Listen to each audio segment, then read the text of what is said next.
Campina Grande, quarta-feira, 6 de março. Estamos juntos outra vez para a realização de mais um programa, Opção para a Vida. Eu espero que você esteja com seu coração aberto e receptivo para ouvir mais uma reflexão da Palavra de Deus. Dentro de instantes, ouviremos também o cantor Sérgio Lopes. Para quem não sabe, Sérgio Lopes é filho natural da cidade de Campina Grande e tem realizado um brilhante ministério na área do louvor, em especial no sul do país. Sem perda de tempo, quero deixá-los com o cantor Sérgio Lopes. Jerusalém, em tuas ruas, eu ouço a ecoar o som da harpa de Davi, minha alma calentar. Por entre as tuas oliveiras, o vento vem contar histórias da velha cidade que os muros vão guardar.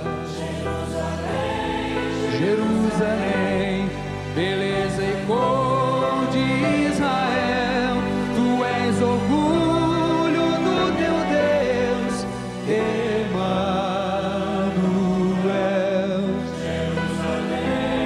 Jerusalém, beleza e cor de Israel, tu és orgulho do teu Deus, Emanuel.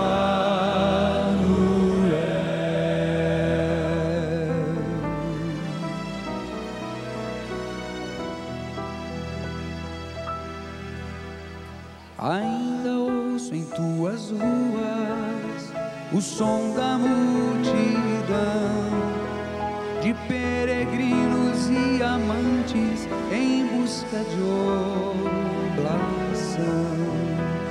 No santo templo, em tuas fontes, se encontrava a paz. Jerusalém, quem te conhece, não te esquece mais. Jerusalém, beleza e cor, orgulho do teu Deus, Emanuel. Jerusalém, beleza e cor de Israel, tu és orgulho do teu Deus,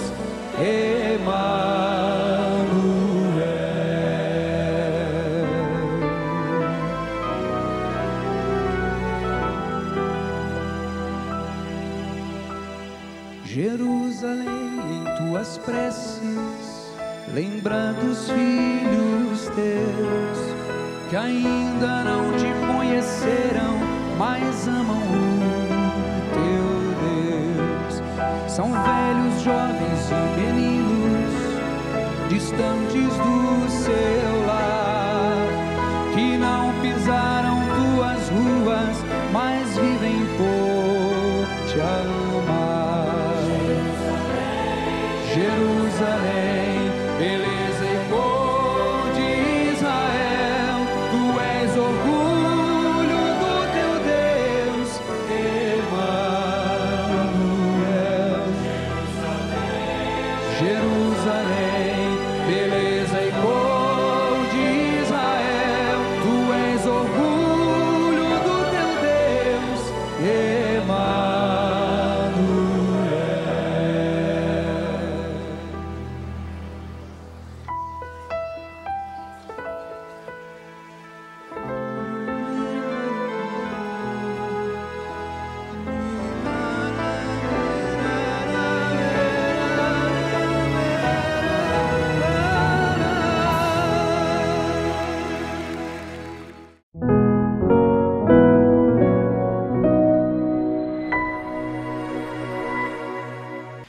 Irmãos, o assunto é tão profundo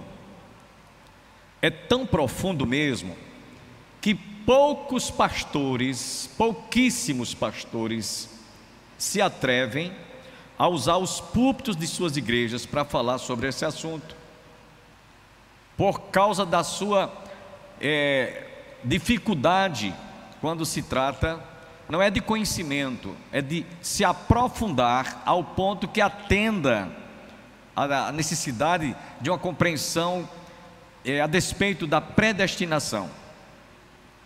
Então não é fácil. Esse é um dos motivos pelos quais muitos pastores e muitas igrejas raramente pregam ou falam sobre esse tema.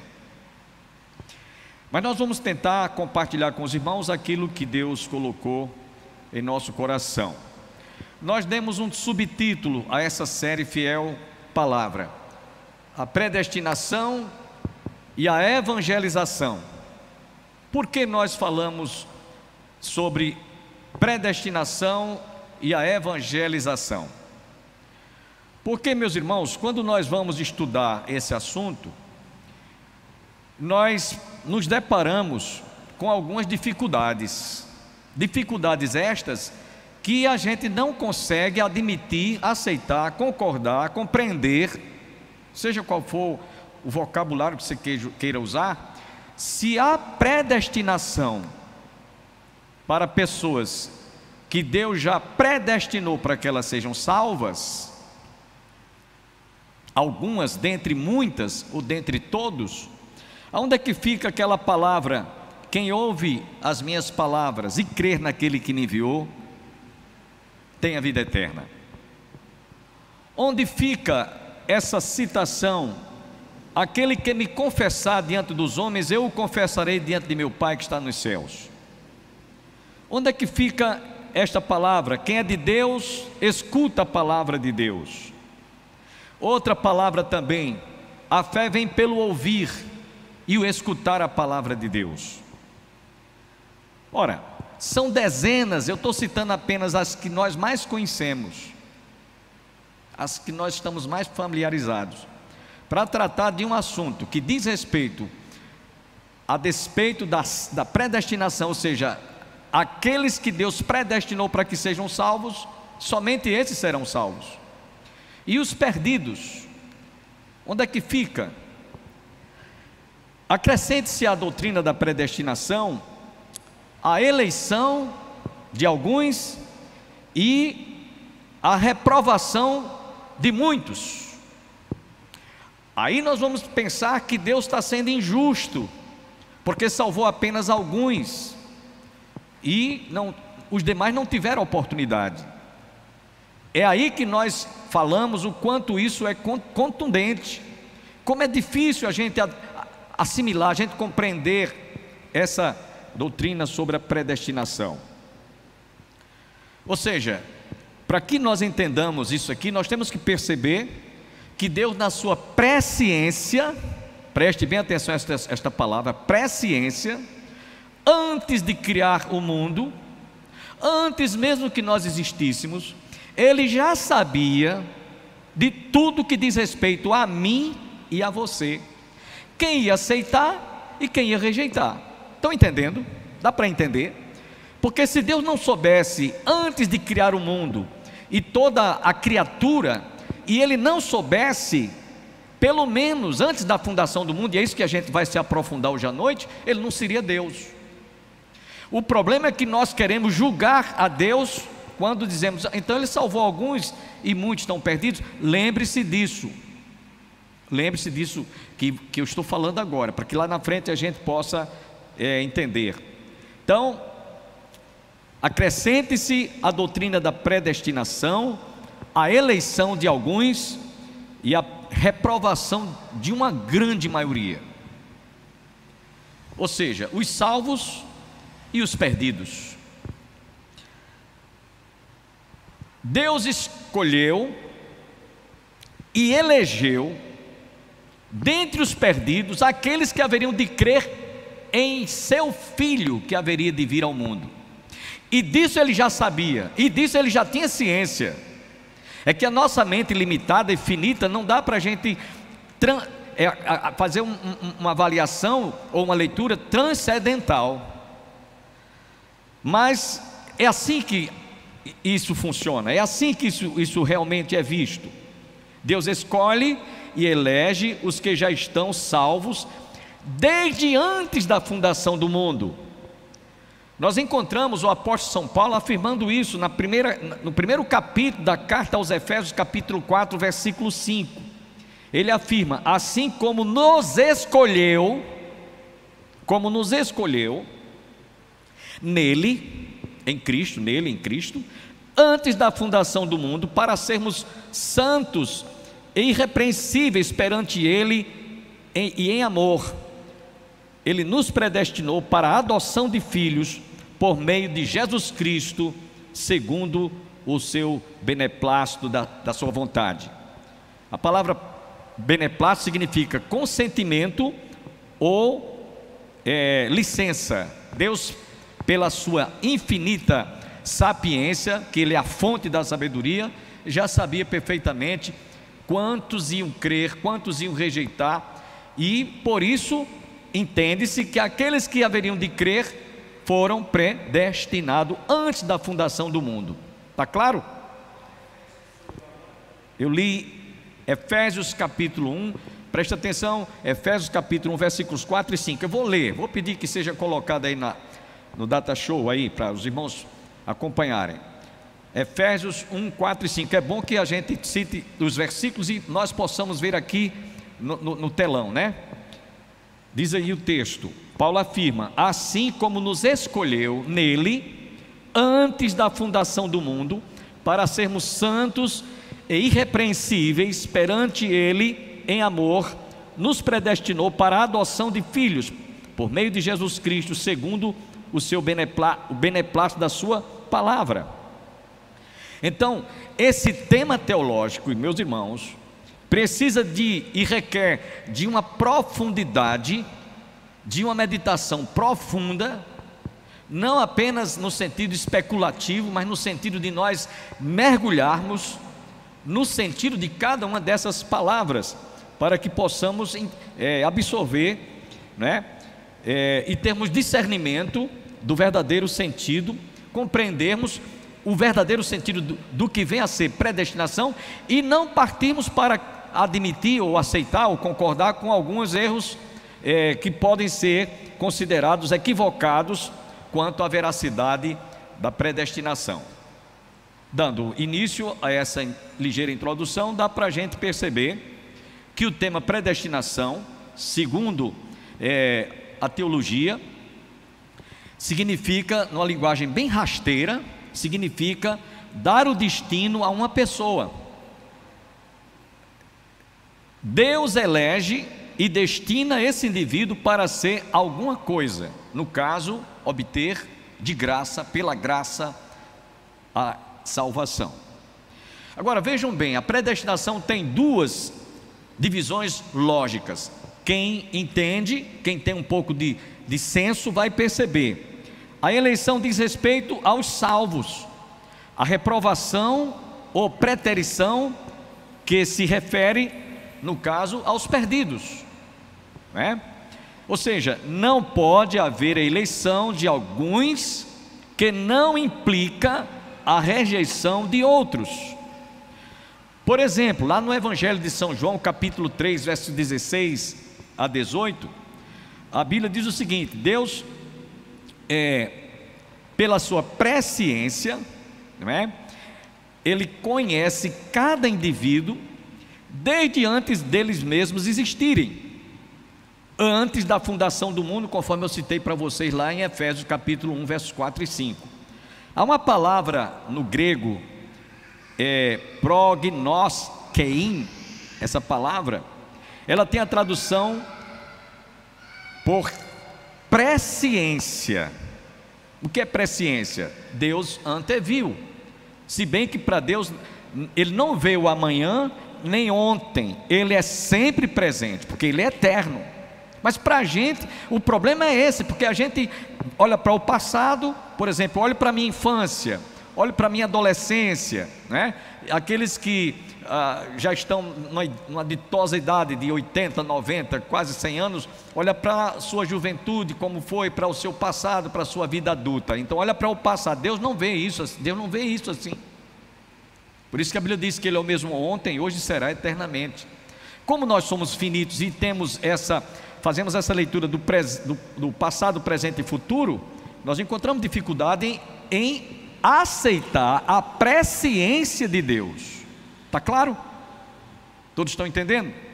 Então vamos lá. Lá em João 3,16 a 18 diz que Deus amou o mundo de tal maneira que deu o seu Filho unigênito, para que todo aquele que nele crê não pereça, mas tenha a vida eterna. Obviamente, esse versículo parece que contradiz ao que a doutrina da predestinação ensina, né? Porém, nós vamos ver nos versículos 17 e 18 de João, que a luz veio ao mundo, mas os homens amaram mais as trevas do que a luz, porque as suas obras eram más. Aí diz assim: quem nele crê será salvo, mas quem não crê já está condenado. Já está decretado já. Deus não é injusto em salvar alguns e os outros continuarem perdidos, porque eles já estavam eternamente perdidos. Foi o destino que eles escolheram. Então Deus, na sua presciência, Ele anteviu aqueles que, ao ouvir a sua palavra, se converteriam ou rejeitariam. A presciência de Deus faz essa leitura. Então, por isso, a predestinação trata daqueles que haveriam de crer, daqueles que haveriam de aceitar. Então Deus preconhece cada indivíduo desde antes deles mesmos existirem e antes da fundação do mundo, conforme estamos vendo a palavra grega prognoskein, certo? Ela tem essa tradução de presciência. Paulo, escrevendo aos Romanos, capítulo 8, versos 29 e 30, ele afirma: porquanto aos que de antemão conheceu, também os predestinou para serem conforme a imagem do seu Filho, a fim de que ele seja o primogênito entre muitos irmãos. E aos que predestinou, a esses também chamou, e aos que chamou, a esses também justificou, e aos que justificou, a esses também glorificou. Isso é a presciência de Deus que trata desse assunto. Essa leitura, a teologia faz essa leitura como sendo a presciência de Deus. No sentido bíblico, fala do conselho deliberativo de Deus para escolher certas pessoas entre a humanidade para serem objeto do seu amor e efetivamente levá-los à comunhão com Ele. Vamos pensar aqui uma ilustração muito fácil de você entender. Um rapaz se enamora de uma moça, não é? E escolhe para que ele casando, ele se case com ela e constitua uma família e seja feliz. Mas vai depender também da moça aceitar. Ela pode rejeitar. Ele pode estar morrendo de amor por ela, mas ela pode rejeitar. Na compreensão humana, isso é até como se diz um argumento contra a predestinação. Porém, para Deus, isso já foi visto. Por exemplo, Ele sabe perfeitamente, desde antes da fundação do mundo, quantos iriam ouvir o Evangelho e poderiam morrer, cair os dentes ouvindo o Evangelho, mas nunca vão aceitar, iam rejeitar eternamente, não queriam nada com Deus. Ele anteviu isso. Então, para aqueles que iriam ouvir até o último dia de sua existência, mas não iam aceitar, Ele sabe que eles estavam naquela condição de perdidos. Como diz lá, quem nele crê não é condenado, mas quem não crê, já está condenado. Portanto, irmãos, é bom que a gente perceba que dentro dessa presciência de Deus, Ele, quando fala que alguns serão predestinados, é porque Ele sabe. Por exemplo, tem pessoas que vai ouvir o Evangelho desde o dia que passou a ter uma compreensão da sua existência até o último dia da sua vida, e vai continuar negando, vai continuar rejeitando, blasfemando, difamando, né, contra Deus. E há aqueles que vão aceitar o Evangelho. Por exemplo, Paulo, o apóstolo São Paulo, a gente vai ver no final desse estudo, era inimigo do Evangelho, mas ele foi salvo. Ele tinha sede de salvação. Então por isso que nós vamos ver no final desse estudo que ele foi um daqueles que estava predestinado. Inclusive quando ele foi evangelizado, Ananias chegou na casa dele e disse: esse homem é um terror, esse homem é um terrorista. E o Senhor disse através de Ananias: vai, porque este é escolhido. Ele está escolhido para saber, inclusive não só aceitar, mas saber o quanto importa sofrer por causa do meu nome. Não sei se os irmãos estão percebendo o que é que acontece com aqueles que são realmente predestinados. Paulo era inimigo, mas era um predestinado, porque Deus, na sua presciência, anteviu. Por isso que mandou Ananias ir à casa dele testemunhar, e ele fez a sua confissão de fé e voltou para ser, e se decidiu para ser um grande apóstolo. Então por isso que Paulo diz aqui o seguinte: Deus, porquanto de antemão conheceu também, os predestinou para serem conforme a sua imagem, a imagem do seu Filho, de que ele seja entre muitos irmãos, ele seja alcançado por causa da sua presciência de Deus. Outra coisa também importante, é bom a gente verificar esses detalhes, porque isso vai abrir um pouquinho a nossa mente para que nós entendamos a questão da predestinação. No sentido bíblico, predestinação, ou digo presciência, fala do conselho deliberativo de Deus, que escolhe certas pessoas dentre a humanidade para serem objeto do seu amor. Deus não seria injusto de salvar apenas alguns dentre muitos, porque, como dissemos há pouco, todos pecaram, todos estão destituídos e carecem da glória de Deus. O salário do pecado é a morte. Por isso a palavra declara: muitos ouvem o Evangelho para a sua salvação, e muitos ouvem para a sua própria condenação. Por quê? Porque vão ouvir, mas eles já estavam perdidos e vão continuar perdidos, porque nunca vão reconhecer nem aceitar. Porque a Bíblia diz: todos pecaram e todos estão destituídos da glória de Deus. Bom, partindo desta parte aqui, nós vamos mostrar aos irmãos que quando a Bíblia diz todos pecaram, todos estão destituídos da glória de Deus, e Deus amou o mundo de tal maneira que deu seu Filho unigênito para que todo aquele que nele crê não pereça, mas tenha a vida eterna, aqui nós nos deparamos com a expressão profunda, extensa, que João declarou acerca ou a respeito do amor de Deus, o amor extensivo a todas as criaturas, a todos os homens perdidos. Os que ouvem e creem em Jesus, esses foram predestinados em Cristo, porque Cristo é o eterno eleito. Jesus é que é o eterno eleito, e todos aqueles que estão em Cristo estão eleitos, foram predestinados em Cristo. Um dos nossos professores de teologia, ele dava a seguinte ilustração: uma máquina motriz que puxa não sei quantos vagões, estou falando do trem, os mais antigos devem estar lembrados. O meio de locomoção era via motriz, Na minha cidade tinha uma estação de trem, muitas cidades têm, e muitas vezes aqueles trens, eles vinham puxando não sei quantos vagões, era toneladas e mais toneladas de algodão, de determinados produtos, e ele tinha um destino: chegar lá naquela cidade e desembarcar toda aquela mercadoria. Então ele dizia assim: Jesus é a máquina motriz, é como se comparado a uma máquina motriz. Estou fazendo aqui uma analogia, A máquina motriz, cujo destino é o céu.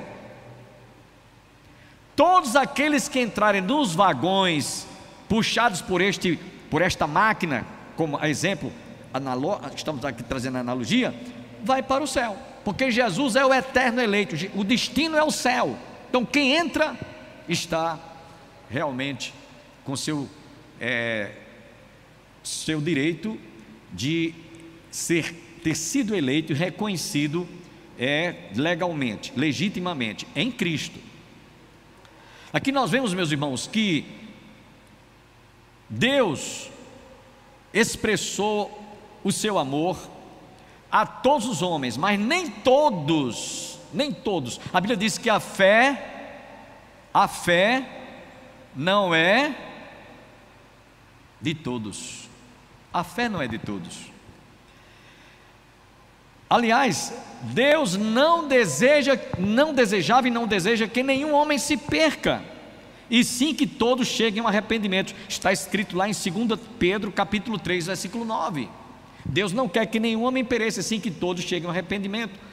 Mas dentro da presciência de Deus, no grego prognosis, diz respeito que Deus tem conhecimento sobre o aspecto intelectual daqueles que vão aceitar e dos que haveriam de rejeitá-lo. 2 Timóteo 2,19 diz: entretanto, o firme fundamento de Deus permanece, tendo este selo: o Senhor conhece aqueles que lhe pertencem. Esse aqueles que a Bíblia fala quanto ao conhecimento que Deus teve antes da fundação do mundo, daqueles que ao ouvir o seu evangelho haveriam de crer, certo? Esta ênfase que eu estou dando aqui é para que vocês entendam o sentido, sobre a palavra predestinação, ou eleição, ou presciência, certo? Na primeira carta de Pedro, capítulo 1, versículo 20, Pedro afirma, porque vejam bem, irmãos, não é apenas o texto que eu li, que eu vou ainda desenvolvê-lo, os 3 versículos que eu li, mas não foi apenas Jesus, não foi apenas o apóstolo São Paulo, não foi apenas Timóteo escrevendo nas suas epístolas, Paulo escrevendo ao jovem pastor Timóteo, mas inclusive Pedro também, o apóstolo Pedro. Há uma exegese de textos que tratam desse assunto, incontáveis textos. Irmão, se eu fosse ler para vocês aqui hoje os textos, eram uma centena de textos. Eu estou apenas aqui, fiz uma triagem dos versículos mais notórios e mais conhecidos. Mas, por exemplo, Pedro na sua primeira epístola, capítulo 1, versículo 20, eu vou pedir que seja colocado aí no Data Show. Pedro afirma: conhecido com efeito antes da fundação do mundo, porém manifesto no fim dos tempos por amor de vós. Quero destacar aqui que a gente, quando vê ou lê na Bíblia fim dos tempos, últimos dias, a gente só quer fazer menção de que é esses dias que nós estamos vivendo. Mas quando começou os últimos dias? Quando teve início os últimos tempos? Tão logo Jesus consumou toda a obra no Calvário e o Espírito Santo veio para ficar com a igreja. Ali, no derramamento do Espírito Santo, começou os últimos dias, até os dias atuais. Por exemplo, Paulo escrevendo a 2 Timóteo capítulo 3, versículo 1 diz: sabe porém isto, que nos últimos tempos sobrevirão tempos difíceis, dias trabalhosos. Aí você diz: mas Paulo escreveu isso há quase 2000 anos atrás. Ele estava falando para os dias de hoje, atuais? Não, começou no dia que ele começou a falar sobre isso. No dia que ele fez essa declaração, ali começou os últimos dias. Está claro? Não, ali começou os últimos dias. Os últimos dias é esse período da igreja até os dias atuais.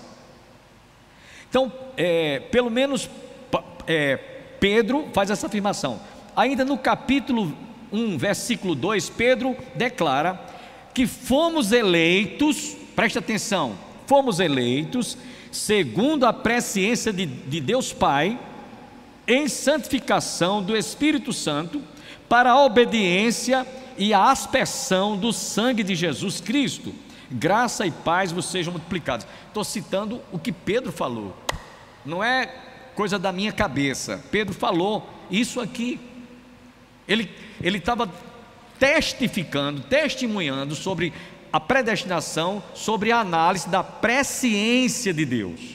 Quando ele afirma essa palavra que eu li para vocês, né? Vou pedir que repita aí o texto, por favor. Pedro declara essas palavras, né? Que fomos eleitos segundo a presciência de Deus Pai, em santificação do Espírito, para a obediência e aspersão do sangue de Jesus Cristo. Graça e paz vos sejam multiplicadas. Então a presciência de Deus aqui é a maior evidência que derrama luz no nosso entendimento, no nosso coração, para que percebamos o verdadeiro sentido que vem a ser traduzido como predestinação. Ou seja, Paulo, Pedro, João também fala sobre isso, tratando sobre os propósitos de Deus, que a gente viu na semana passada, o decreto de Deus. Espero a sua compreensão, internauta, telespectador. O motivo pelo qual temos que fazer esta interrupção é que o nosso programa só tem a duração de 30 minutinhos. Mas você está convidado amanhã a continuar conosco para ouvir a continuidade desta palavra. Nós agradecemos a todos quantos estiveram conosco, desejamos a todos um dia abençoado, que as bênçãos do Pai, do Filho e do Espírito Santo estejam sobre a sua vida e sobre toda a sua família. E Ele derrame luz nas decisões que você venha tomar neste dia, abrindo portas e iluminando os seus caminhos. Portanto, até amanhã, se Deus quiser.